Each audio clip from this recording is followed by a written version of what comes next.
नमस्कार दोस्तों, आप सभी लोगों का मैं भैरू सिंह राजपुरोहित आपका तहे दिल से आभार व्यक्त करता हूँ इस नव जून क्लासेस के यूट्यूब चैनल पर। तो दोस्तों, आज हम जिस टॉपिक के बारे में अध्ययन करेंगे उसका नाम है अकबर का किला, यानी कह सकते हैं मैगजीन दुर्ग कहाँ पे है उनके बारे में चर्चा करेंगे। लेकिन आप पीछे इमेज देख रहे हो, ये है अकबर का किला। क्यों निर्माण करवाया था अकबर ने इसका? अकबर को क्या ज़रूरत हो गई थी इस किले का निर्माण के लिए सामग्री उपलब्ध करवाने की? यानी इस किले का निर्माण के लिए अकबर को ऐसी क्या ज़रूरत थी कि अकबर ने ये दुर्ग का निर्माण करवाया, इस किले का निर्माण करवाया? ठीक है, यहाँ तक हम सीमित हो जाते हैं कि अपने स्थायी निवास स्थान के लिए अकबर ने अपने इस जो कहते हैं अजमेर में ये दुर्ग है, अकबर के किले के नाम से जाना जाता है, निर्माण करवा लिया। तो फिर इसे आज आप मैगजीन दुर्ग क्यों कहते हैं? इसे अंग्रेजों का किला क्यों कहते हैं? यहाँ पर जाए तो आज हमें मिलता है राजपूताना संग्रहालय। ये क्या है? तो इन सब की बातें आज हम करेंगे। तो दोस्तों, आशा करता हूँ आज का ये वीडियो आपको, मैं कहता हूँ, एक नंबर पसंद आएगा। तो प्लीज़, अगर वीडियो आपको पसंद आए तो वीडियो को लाइक कर देना। और पता है आप किस परिस्थिति से गुजरे हैं तो प्लीज़ आप एक बार शेयर कीजिए, सभी को जोड़िए। तो आज चलिए, आज का टॉपिक अकबर का किला हम शुरू करते हैं। तो ठीक है, ये जो पीछे आप इमेज ये देख रहे हो, देखिए किस तरह ये अकबर का किला बना हुआ है। ठीक है दोस्तों, इतनी बात हमने कर ली। तो ये अकबर के किले का निर्माण किस प्रकार हुआ, इनके बारे में जो रोमांटिक तथ्य हैं, अलग अलग प्रकार के जो विद्वान तथ्य देते हैं, उनकी भी चर्चा करते हैं। तो दोस्तों, आइए कुछ इनके बारे में हम सामान्य इन्फॉर्मेशन अर्थात सामान्य जानकारी भी ग्रहण कर लेते हैं। जो कि अन्य कंपटीशन आप एग्ज़ाम देते हो, चाहे वो रीट का हो, पटवार का हो, राजस्थान पुलिस हो, हिस्ट्री लेक्चरर हो, किसी प्रकार का हिस्ट्री प्रोफेसर हो, सब में उपलब्ध होता है और सब में ये आता है। तो दोस्तों, चलिए कुछ सामान्य जानकारी हम ग्रहण करते हैं। बात करें अकबर के किले की। ठीक है दोस्तों, तो अकबर का किला अर्थात अकबर कौन था? हुमायूं का पुत्र था अकबर। उन्होंने अजमेर में एक दुर्ग का निर्माण करवाया और उस दुर्ग का हमें नाम मिलता है अकबर का किला। ठीक है, आप देख सकते हो अकबर का किला। इसे अकबर का किला क्यों कहते हैं? क्योंकि इसका जो निर्माण है वो अकबर ने करवाया था। तो सिंपल सी बात है, इसे अकबर का किला इसलिए कहा जाता है।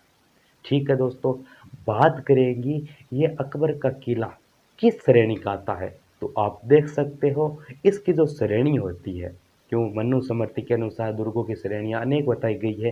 जिस प्रकार दानवन्य श्रेणी होती है, जल दुर्ग होता है, पारिक श्रेणी होती है, पारिद श्रेणी होती है। तो दोस्तों, ये जो अकबर का किला है वो आता है स्थल श्रेणी के अंतर्गत। आप पीछे नाम देख सकते हो, स्थल श्रेणी क्या होती है, यानी जमीन के ऊपर ये दुर्ग है, यानी कोई पहाड़ पर निर्मित नहीं है, कोई जल स्रोत के आसपास ये दुर्ग निर्मित नहीं है। इस कारण इस दुर्ग को कहा जाता है स्थल श्रेणी का दुर्ग।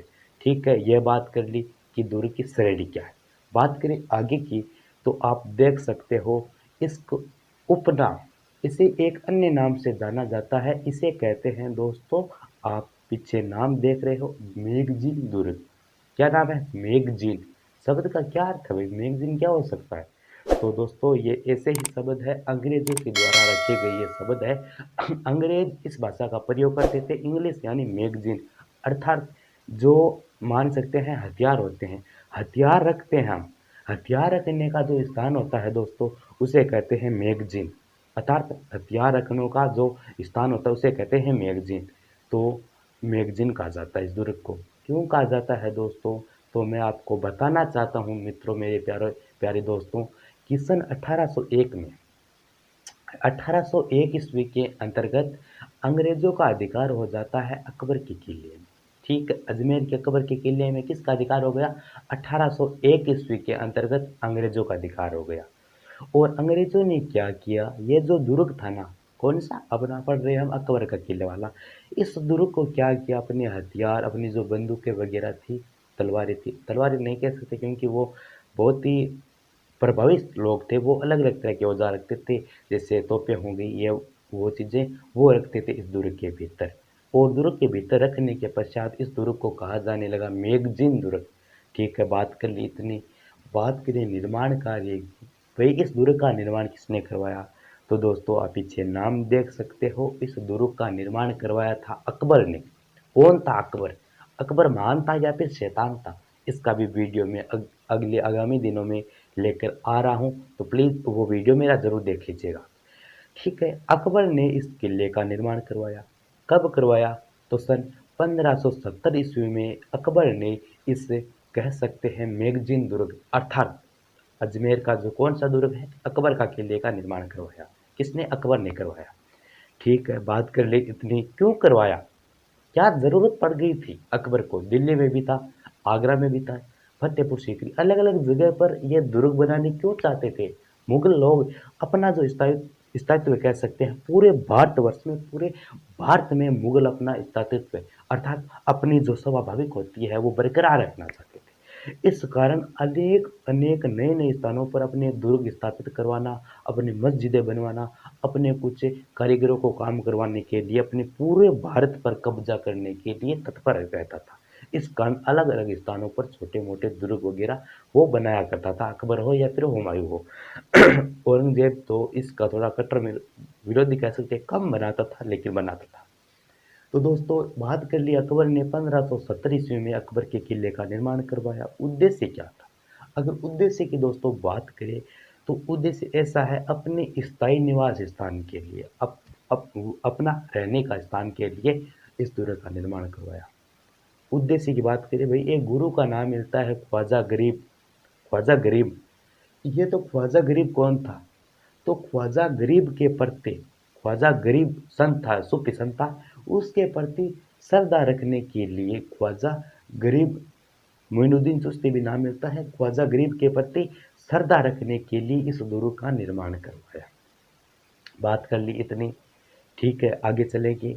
तो दोस्तों यह जो आपको एक इमेज दिखाई दे रही है, ये इमेज अकबर के किले की है। तो दोस्तों इसमें जो ये मेन प्रवेश द्वार है, इसे कहा जाता है जहांगीरी दरवाज़ा। क्या कहते हैं? जहांगीरी दरवाज़ा कहा जाता है।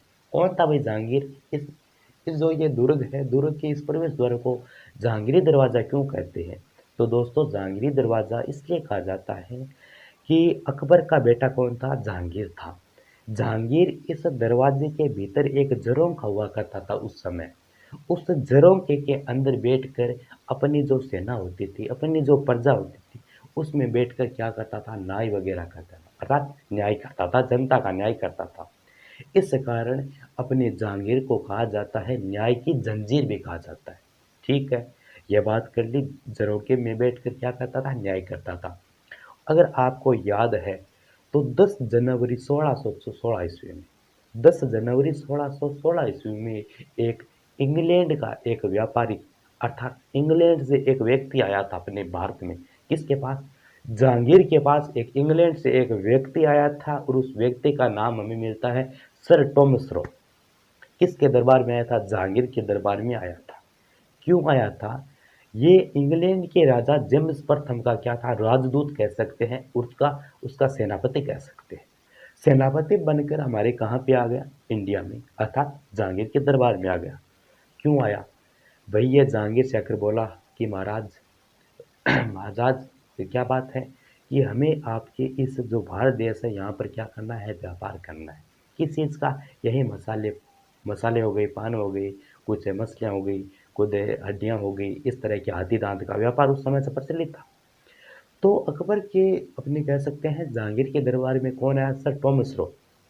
ठीक है, पहले हॉकिंस भी आया था, सर टॉमस रो। 1615 भी मिलता है, 1612, 10 जनवरी 1615 ईस्वी के अंतर्गत आया था। मेन एग्जिट डेट की ध्यान रखिए तो यह आया था व्यापार के संबंध में, व्यापार करने के आज्ञा लेने या फिर अनुमति लेने के लिए आया था। ठीक है, यह बात कर ली। और ये जो आपको दुर्ग दिखाई दे रहा है दोस्तों, इस दुर्ग को आकृति की बात करेंगे तो इसे कहा जाता है चतुर्भुजाकार, चार भुजाएं हैं इस दुर्ग की। ठीक है, और दोस्तों इस दुर्ग का एक अन्य नाम और है, अगर आपको पता है तो कमेंट में ज़रूर बता देना। इस दुर्ग को कहा जाता है अकबर का किला, वो तो कहा ही जाता है।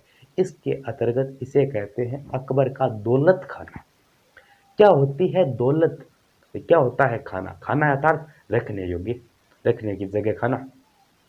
तो दोस्तों दौलत का अर्थ होता है सोना चांदी, मुद्राएं, उनका जो कह सकते हैं उनका जो वार्षिक दर होती थी, वार्षिक आय होती थी, या फिर उनका जो आप कह सकते हैं जो मुद्राएँ होती थी, अपना जो कोष होता था, ठीक है? उस समय कोष शब्द अधिक प्रचलित था। क्या था? कोष। तो क्या है? अकबर का दौलत खाना। अकबर अपना जो दौलत होती थी, अपना जो कोष होता था, अपना जो धन होता था, वो इसी दुर्ग में रखता था। तो इसे क्या कहते हैं? अकबर का दौलत खाना। और अकबर ने एक बादशाही भवन बनवाया था अजमेर में। बादशाही भवन का पहले क्या करते थे, जिस प्रकार कुछ मान लीजिए कोई दुर्ग बनाना है तो उसका वो मैप तैयार बनाते थे, उसका डायग्राम बनाते थे भी किस तरह दुर्ग बनना चाहिए। तो बादशाही भवन का जो कच्चा चित्र है ना, वो अकबर के किले में बनाया गया है, ठीक है। और इसकी एक दूसरी मुख्य विशेषता की मैं बात करूं दोस्तों, तो इसे कहा जाता है कि ये जो दुर्ग है, अकबर का किला है, अकबर का दुर्ग है, अर्थात मेगजीन जो दुर्ग है, उसे कहते हैं कि ये राजस्थान का एकमात्र ऐसा दुर्ग है जो केवल और केवल मुस्लिम व फारसी शैली में निर्मित है। मुस्लिम यानी अब अकबर मुस्लिम था, तो वो अपनी ही जो कह सकते हैं जाति की चर्चा करेगा, तो वो मुस्लिम शैली से निर्मित है। कौन सा दुर्ग? अपना ये अपने अकबर का किला। बात करें अगले पॉइंट की, तो आप पीछे इमेज के थ्रू यानी लिखित के थ्रू देख सकते हो कि जो 18 जून 1576 कहीं कहीं उल्लेख मिलता है 21 जून 1576 में एक युद्ध हुआ था, और उस युद्ध का हमें नाम मिलता है दोस्तों अपने हल्दी घाटी का युद्ध। महाराणा प्रताप और अकबर की सेना के मध्य एक युद्ध हुआ था, हल्दी घाटी का युद्ध। मारो मेवाड़ी सरदार वाला यानी महाराणा प्रताप। तो दोस्तों जो ये हल्दी घाटी का युद्ध हुआ था ना, उसकी जो रूपरेखा अकबर ने बनाई थी, वो इसी दुर्ग के अंतर्गत बनाई गई थी। इसी दुर्ग के भीतर बैठकर इस दुर्ग की रूपरेखा तैयार की गई थी। वही रूपरेखा क्या होती है आप पूछोगे, तो ऐसी बात है कि हल्दी घाटी युद्ध होने से पश्चात कम से कम 2 महीने 1 महीने इस दुर्ग के भीतर बैठकर यह निर्णय लिया गया कि किस सेना को किस तरह लगाना है, यानी जितने भी गज है अर्थात हाथी किस प्रकार किस दिशा से आगे आएंगे, और जो सैनिक घुड़सवार होते हैं, वृहदेश्वर घुड़सवार होते हैं कि घोड़े पर बैठकर वार करने वाले, वो किस तरह से आएंगे, किस तरह सेना अटैक करेंगी, और किस तरह सेना अटैक से बचेगी। वो सब जो रूपरेखा होती है, किस तरह हमें आक्रमण करता है, कब करना है, सुबह करना है या फिर वर्षा के काल में करना है, गर्मी में करना है, सर्दी में, वो सब जितना भी हल्दी घाटी युद्ध की जो परिचर्चा हुई थी यानी रणनीति बनी थी, वो इसी युद्ध के अंतर्गत इसी किले के भीतर बनी थी। बात करें आगे की, तो दोस्तों आज ये किला है, आज अगर आप इस किले के अंदर देखने जाओगे अजमेर में, तो ये एक राजपूताना संग्रहालय है। राजपूताना संग्रहालय। और डॉक्टर गौरी शंकर हीराचंद ओझा इसके प्रथम अध्यक्ष थे इस राजपूताना संग्रहालय के, ठीक है। मैं बात करूं, मैंने आपको बताया था 1801 ईस्वी के अंतर्गत इस दुर्ग पर किसका अधिकार हो गया था? अंग्रेजों का अधिकार हो गया था। और अंग्रेजों ने 1801 ईस्वी में क्या किया? 1801 में अपने जो हथियार थे, अपने जो शस्त्रागार के रूप में इस किले को अपने अपने कब्जे में कर लिया था कि भाई हमारा जो सामान होगा, हमारे जो हथियार होंगे, हमारे जो तलवारें भाले कुछ भी होंगे, उनका सामान इस दुर्ग के भीतर रखेंगे। इस कारण 1801 के बाद इस दुर्ग को कहा जाने लगा मैगजीन दुर्ग अर्थात शस्त्रागार। तो ये कुछ कहानी थी अपने अकबर के किले अर्थात मैगजीन दुर्ग के बारे में। आशा करता हूँ ये कहानी, ये वीडियो आपको पसंद आया होगा। तो प्लीज़ दोस्तों, अगर ऐसे आप अनेक वीडियो चाहते हो तो प्लीज़ हमारी प्लेलिस्ट बने हुए हैं राजस्थान दुर्ग, राजस्थान की सभ्यताएं, राजस्थान की प्राचीन सभ्यताएं, राजस्थान का प्राचीन इतिहास, मध्यकालीन इतिहास, सभी की प्लेलिस्ट बनाई जा चुकी है। तो प्लीज़ आप जाकर वहाँ ज़रूर देखिए। और हमारे चैनल पर अगर आप नए हो तो सब्सक्राइब भी कर देना, क्योंकि हम इन्फॉर्मेशन और एजुकेशन के वीडियो इस चैनल पर आपके लिए लाते रहते हैं। आपका सपोर्ट करने के लिए हमें भेद भेद खुशी है, क्योंकि हम 1000 सब्सक्राइब के बहुत नज़दीक पहुंच चुके हैं। तो प्लीज़ हमें वो भी मुकाम हासिल करवा दीजिए, ताकि हम आगे उत्साहित होकर आपके लिए एजुकेशन अर्थात शिक्षा का महत्व, शिक्षा की कुछ अलग छोटे प्रकार की अलग भी इस भारत देश में जगाने की हम कृपया करेंगे। तो दोस्तों आशा करता हूँ वीडियो पसंद आया होगा, तो वीडियो को पसंद है वीडियो को लाइक कर देना, और चैनल पर नए हो तो चैनल को भी सब्सक्राइब कर देना। आपका आज्ञाकारी भ्राता मैं भैरू सिंह राजपुरोहित आज आपसे अनुमति चाहता हूँ जाने की। धन्यवाद दोस्तों।